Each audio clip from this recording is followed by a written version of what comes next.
کسی چیز کے لیے قربانی دی جاتی ہے تو اللہ رب العزت کا یہ قانون ہے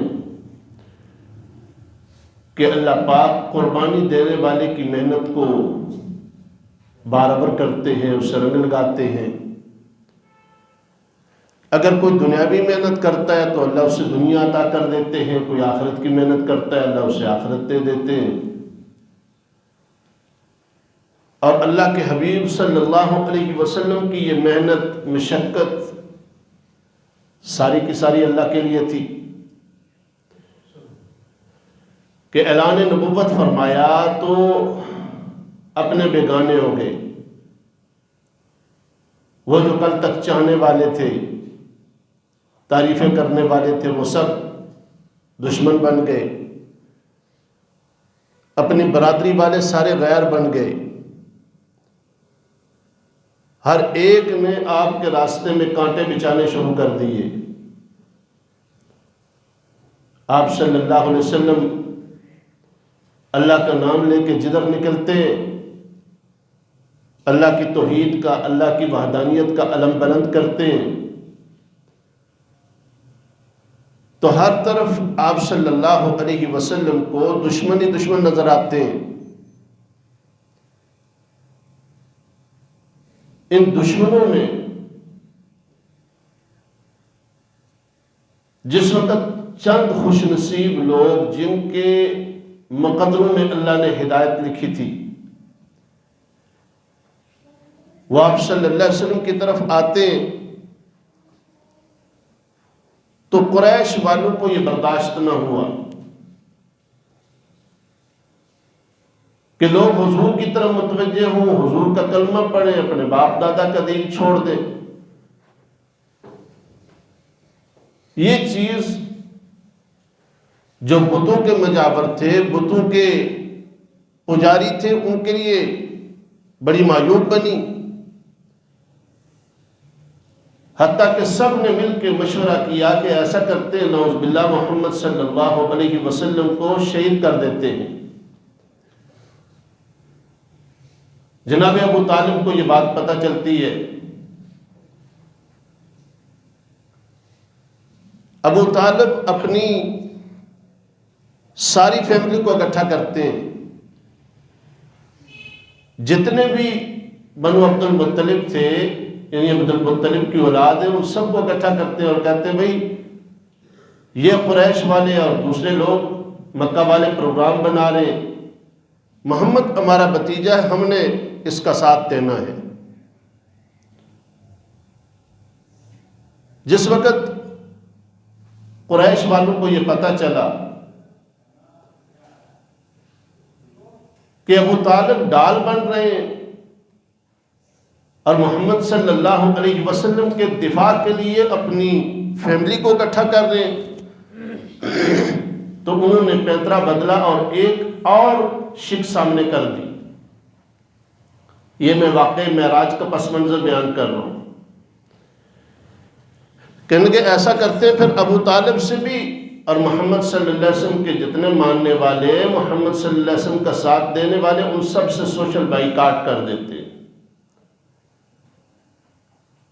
اور سوشل بائیکاٹ زبانی نہیں، باقاعدہ اس کو لکھا جاتا ہے، اس کی تحریر بنائی جاتی ہے اور پھر سارے قریش والے سرداران قریش اکٹھے ہو کے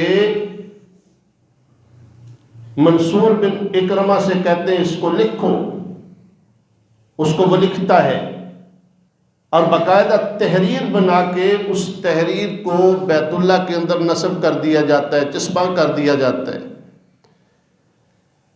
جس میں واضح طور پہ 8 باتیں لکھی ہوئی ہیں، جن میں سے یہ بھی ہے کہ کوئی بندہ محمد صلی اللہ علیہ وسلم کے ماننے والے، ان کے ساتھ دینے والوں کے ساتھ کسی طرح کا تعلق نہیں رکھے گا، کسی طرح کی گفتگو نہیں کرے گا، لین دین نہیں کرے گا،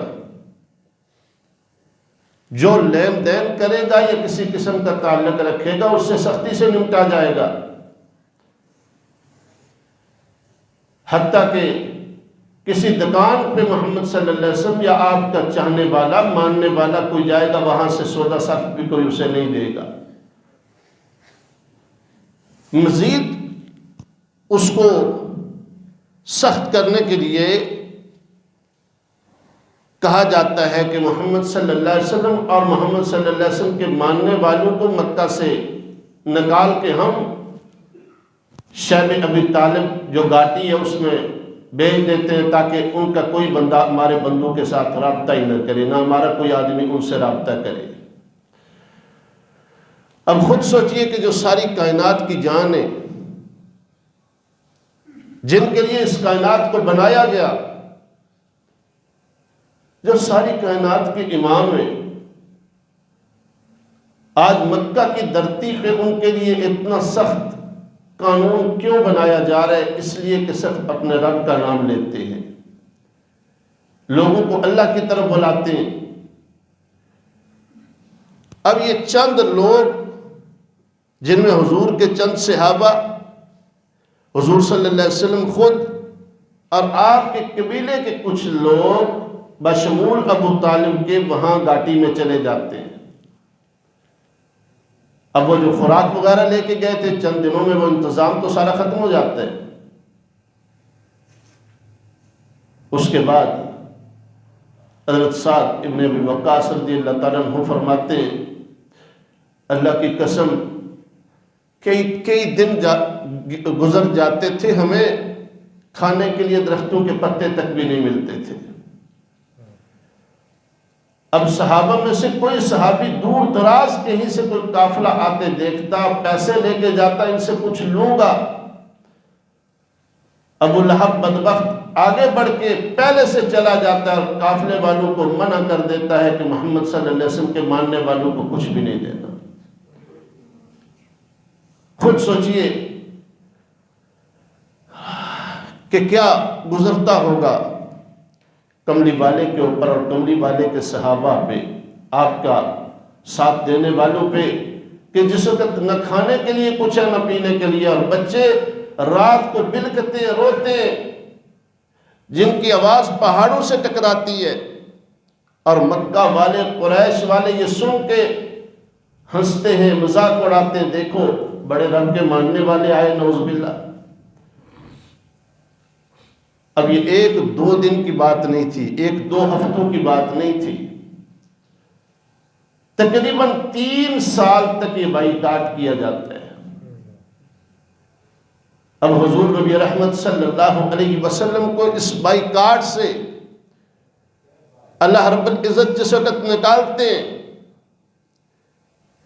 اللہ پاک فرماتے ہیں وَقَدْ مَكَرُوا مَكْرَهُمْ وَعِنْدَ اللَّهِ مَكْرُهُمْ وَإِنْ كَانَ مَكْرُهُمْ لِتَزُولَ مِنْهُ الْجِبَالُ فَلَا تَحْسَبَنَّ اللَّهَ مُخْلِفَ وَعْدِهِ رُسُلَهُ إِنَّ اللَّهَ عَزِيزٌ ذُو انتقام۔ اے میرے محبوب صلی اللہ علیہ وسلم، انہوں نے بڑی چالیں چلی کہ اللہ کے محبوب صلی اللہ علیہ وسلم کو نقصان پہنچائیں، اللہ کے محبوب کے ماننے والوں کو نقصان پہنچائیں، اور ان 2 پہاڑوں کے درمیان حضور صلی اللہ علیہ وسلم اپنی جان دے دیں، حضور کے ماننے والے، لیکن اللہ تو ہے نا، وہ عزیز ذو انتقام ہے، وہ بدلہ لینے والا بھی ہے اور آپ سے پیار کرنے والا بھی ہے، وہ آپ کا جھنڈا بلند رکھے گا، یہ سارے سرنگوں ہوں گے۔ اب سن 10 نبوی ہے، حضور صلی اللہ علیہ وسلم کو اعلان نبوت کیے ہوئے 10واں سال ہے۔ آپ صلی اللہ علیہ وسلم جس وقت واپس اپنے گھر میں تشریف لاتے ہیں، آپ کے چچا محترم ابو طالب اللہ کو پیارے ہو جاتے ہیں، ان کا انتقال ہو جاتا ہے۔ اب جو دنیاوی اسباب کے دائرے میں ایک محبت اور شفقت تھی بزرگوں کی، اسے حضور محروم ہو گئے۔ اب قریش والوں نے یہ موقع بھی نہیں جانے دیا، حضور کو اس موقع پہ بھی پریشان کیا۔ اب یہ پریشانی جاری تھی کہ حضور صلی اللہ علیہ وسلم کی پیاری بیوی سیدہ خدیجہ طیبہ طاہرہ اللہ رب العزت کو پیاری ہو جاتی ہے، اور یہ نبوت کا 10واں سال اس کو حضور صلی اللہ علیہ وسلم نے عام الحزن کا نام دیا، فرمایا یہ میرے غم کا سال ہے۔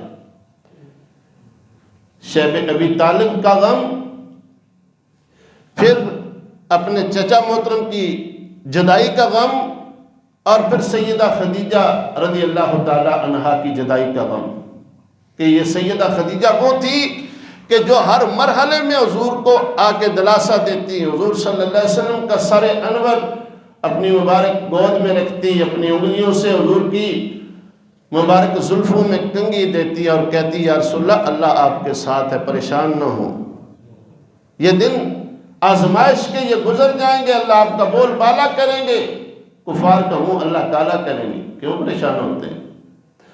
اور یہ حضور صلی اللہ علیہ وسلم کو اتنی تسلی دینے والی اور اتنی حضور صلی اللہ علیہ وسلم کی ہمدرد خاتون کہ جس وقت حضور نبی رحمت صلی اللہ علیہ وسلم کے پاس جبریل امین آتے ہیں غار حرا میں، یہ غار حرا میں کھانا لے کے جاتی ہیں، راستے میں ہے، جبریل امین آ کے عرض کرتے ہیں یا رسول اللہ، اللہ آپ کو سلام دے رہے ہیں اور آپ کی بیوی سیدہ خدیجہ کے لیے اللہ نے سلام بھیجا ہے، کھانا لے کے آپ کے لیے آ رہی ہیں، جب آپ کی بارگاہ میں پہنچے تو آپ انہیں اللہ کا سلام پیش کر دیں۔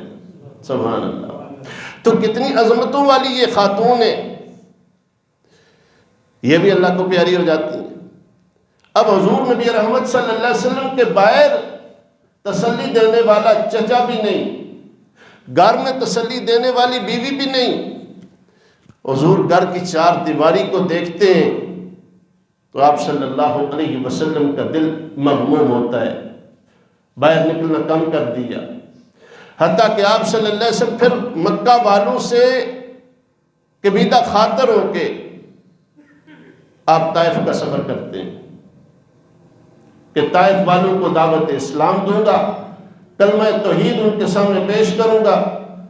اب طائف کا واقعہ مشہور واقعہ آپ سنتے رہتے ہیں، حضور صلی اللہ علیہ وسلم وہاں جب گئے تو طائف والوں نے بھی اچھا صلاح نہیں دیا، آپ صلی اللہ علیہ وسلم کو پریشان کیا، اور اتنا پریشان کیا کہ حضور صلی اللہ علیہ وسلم کے مبارک جسم پہ انہوں نے سنگباری کی، حضور صلی اللہ علیہ وسلم کو شدید زخمی کیا۔ آپ صلی اللہ علیہ وسلم کے ذات حضرت زید بن حارثہ ہیں، وہ عرض کرتے ہیں اللہ کے رسول صلی اللہ بولیے آپ ان کے لیے بد دعا کریں، جنہوں نے آپ صلی اللہ علیہ وسلم کو اتنا ستایا، اتنا شدید تکلیف اور اذیت پہنچائی۔ حضور صلی اللہ علیہ وسلم نے اپنے مبارک ہاتھوں کو بلند کیا اور عرض کرنے لگے اے اللہ، اللہم اہد قومی فإنہم لا یعلمون، اے اللہ ان کو ہلاک نہ کرنا، تباہ نہ کرنا، برباد نہ کرنا، یا اللہ ان کو معاف کر دے، یہ نہیں تو ان کی اولادوں سے لوگ کلمہ پڑھ کے مسلمان ہو جائیں گے۔ کتنی خیر خواہی ہے۔ اب حضور صلی اللہ علیہ وسلم، لمبی بات ہے مختصر کر رہا ہوں، حضور پاک صلی اللہ علیہ وسلم طائف سے واپس آتے ہیں، جسم زخموں سے چور ہے، آپ صلی اللہ علیہ وسلم آ کے اللہ کے گھر میں لیٹ جاتے ہیں۔ دو روایات اور بھی ہیں، تھوڑی کمزور ہیں، ایک ہے کہ ام ہانی کے گھر آپ صلی اللہ علیہ وسلم آرام فرماتے ہیں، اور دوسری ہے کہ اپنے گھر، لیکن علماء نے زیادہ قوی اس روایت کو لیا کہ حضور اپنے گھر تو بیوی ہے نہیں، تو اللہ کے گھر میں آ کے لیٹ جاتے ہیں، اور حضور صلی اللہ علیہ وسلم کو یہ سارے دکھ، ساری تکالیف ساری کی ساری سامنے آتی ہیں۔ آپ صلی اللہ علیہ وسلم کسی اسنا میں لیٹے ہوتے ہیں، سوچ ہی رہے ہوتے ہیں کہ آپ کی مبارک آنکھ لگ جاتی ہے۔ اب ادھر آنکھ لگی نا، ادھر اللہ نے فرمایا جبریل، جی رب جبریل فرمایا جاؤ نا، جلدی جاؤ نا، میرے محبوب صلی اللہ علیہ وسلم بڑے غم اٹھا چکا ہے، بڑے دکھ میرے محبوب کو پہنچے، جاؤ میرے محبوب صلی اللہ علیہ وسلم کو لے کے آؤ۔ یا اللہ کہاں لے کے آؤں؟ فرمایا میرے محبوب صلی اللہ علیہ وسلم کو لے کے آؤ، میں نے اپنے محبوب کو سیر کرانی ہے، کیونکہ دنیا میں اصول و ضابطہ یہ ہے جب کسی کو غم پہنچتا ہے، تکلیف پہنچتی ہے تو اس کے اپنے آتے ہیں، اس کی دلجوئی کرتے ہیں، اس کو کہیں آگے پیچھے لے جاتے ہیں تاکہ دل کا غم ہلکا ہو۔ میرے محبوب نے شیب ابی طالب کا غم کاٹا، اپنے چچا کی جدائی کا غم کاٹا، اپنی بیوی کے وفات کا غم کاٹا، طائف والوں کی سنگباری کا غم کاٹا، اب میں اپنے محبوب کا غم ہلکا کروں گا، جاؤ میرے محبوب کو لے آؤ۔ یا اللہ آپ کا محبوب سو رہا ہے، جا کے آپ کے محبوب کو آواز دے دو؟ فرمایا نہیں، آواز نہیں دینی۔ یا اللہ پھر ایسا کروں آپ کے محبوب کو جا کے دبانا شروع کر دوں؟ فرمایا نہیں، آپ کے محبوب کی مبارک زلفوں پہ اپنے نورانی پروں کی کنگھی کروں؟ فرمایا نہیں۔ اچھا یا اللہ پھر کیا کروں؟ فرمایا جاؤ میرے محبوب صلی اللہ علیہ وسلم کے مبارک قدموں کی طرف بیٹھ جاؤ، بیٹھ کے میرے مبارک محبوب کے مبارک تلووں کو دیکھو، وہ جو طائف کے سفر میں میرے لیے زخمی ہوئے، ان مبارک پاؤں، ان تلووں کے اوپر اپنے کافوری ہونٹ رکھ کے بوسہ لو، تاکہ پتہ چلے جو اللہ کے لیے اپنے پاؤں زخمی کراتا ہے اللہ اسے یہ مقام عطا کرتے کہ سید الملائکہ اس کے قدم چوم رہا ہے۔ اور میں جاؤ نا میرے محبوب صلی اللہ علیہ وسلم کے مبارک پاؤں کو چومو۔ جب حضور جاگے تو انہیں میرا میسج دے دو، پیغام دے دو کہ اللہ نے آپ کو عرشوں پہ سیر کے لیے بلایا ہے۔ اب جبریل امین آتے ہیں، آکے قدموں کی طرف بیٹھ کے حضور نبی رحمت صلی اللہ علیہ وسلم کے مبارک پاؤں کے بوسے لیتے ہیں۔ حضور جاگتے ہیں، جبریل کیا بات ہے یا رسول اللہ صلی اللہ علیہ وسلم، اللہ نے آپ کو یاد فرمایا ہے۔ اللہ فرماتے ہیں آ جائیں نا، آپ کو سیر کراتے ہیں۔ اب سیر شروع کہاں سے ہو رہی؟ بیت اللہ سے ہو رہی۔ کیوں؟ اس لیے کہ ان اول بیت وضع للناس للذی ببکۃ مبارکا وہدی للعالمین۔ یہ وہ مقام ہے جو سب سے پہلا گھر ہے جس میں اللہ رب العزت ابتدائی تعمیر کی ہے۔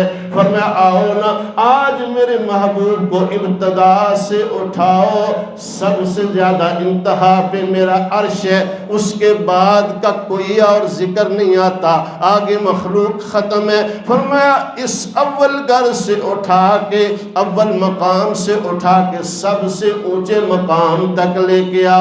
آنے والوں کو بتاؤ، لوگوں کو بتاؤ کہ حضور کا مقام اتنا اعلیٰ ہے، سب سے پہلے بھی حضور، سب سے آخر بھی حضور، حضور کے بعد کسی اور کا مقام نہیں ہے۔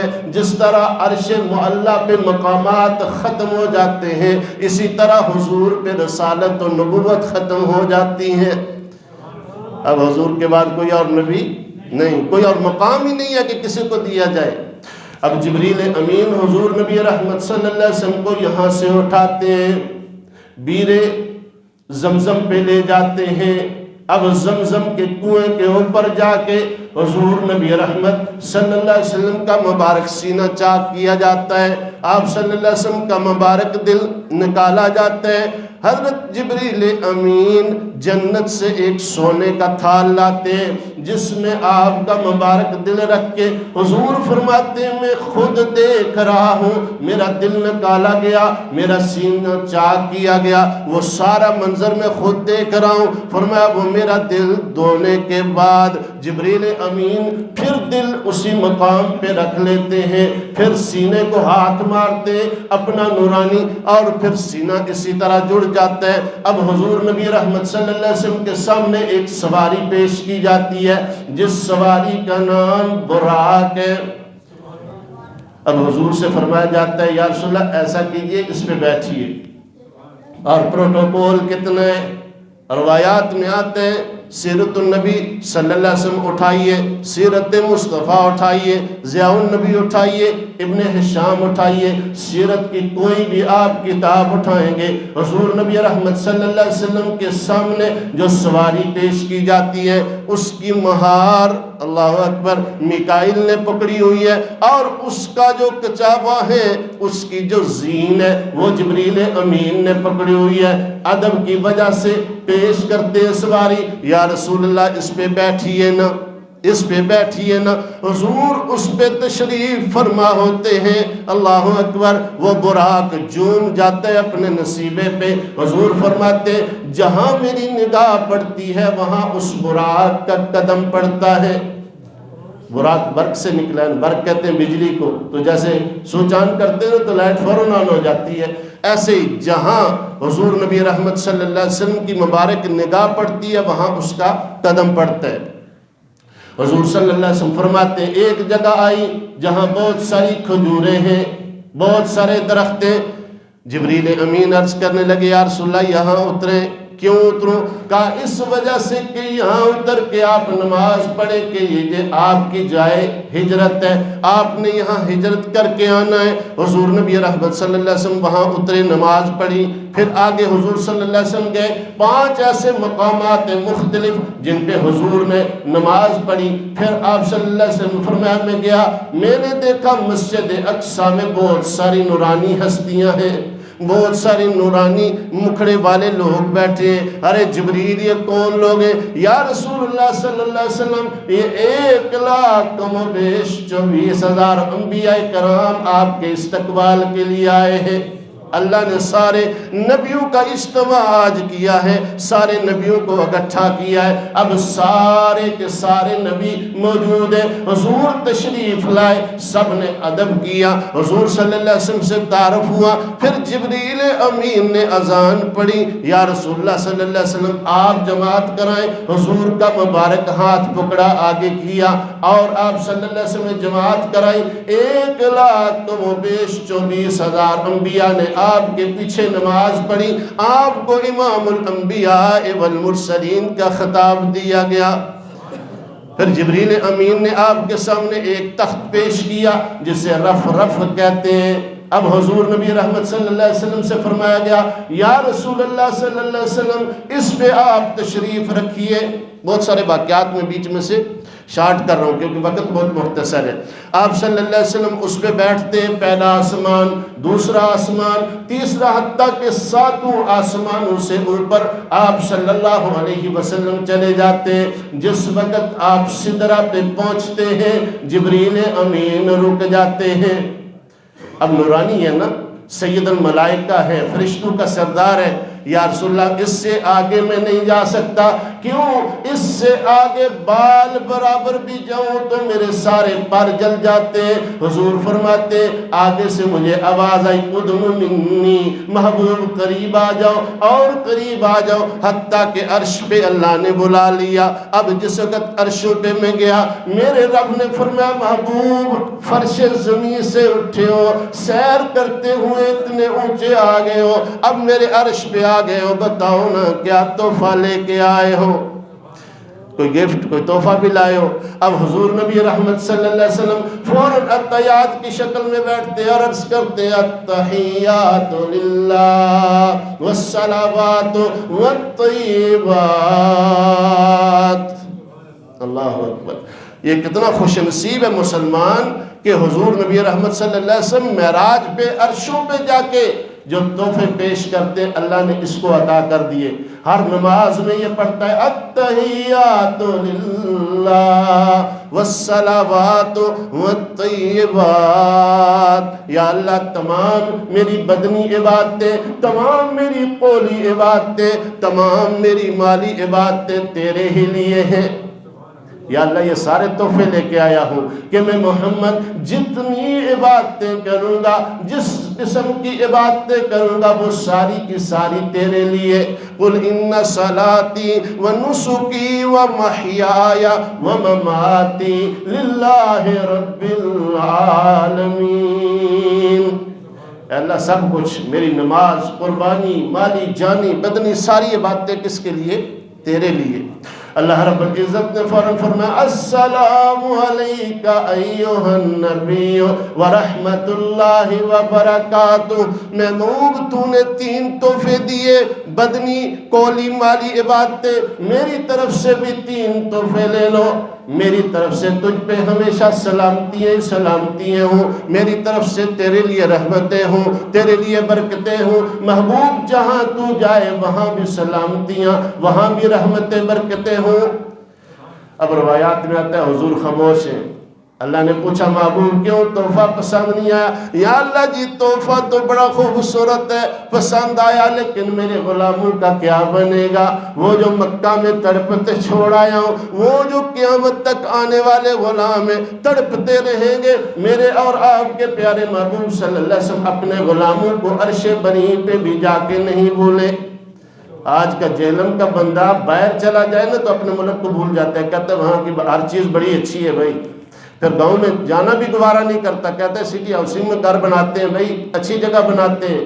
قربان جائے میرے اور آپ کے پیارے محبوب صلی اللہ علیہ وسلم عرشوں پہ گئے، انتہا ہے جہاں ساری کائنات کی، لیکن وہاں بھی اپنے غلاموں کو یاد رکھا، واپس بھی اپنے غلاموں کے لیے آئے۔ اللہ نے فرمایا محبوب فرما دینا، پھر فرمانے لگے السلام علینا وعلی عباد اللہ الصالحین۔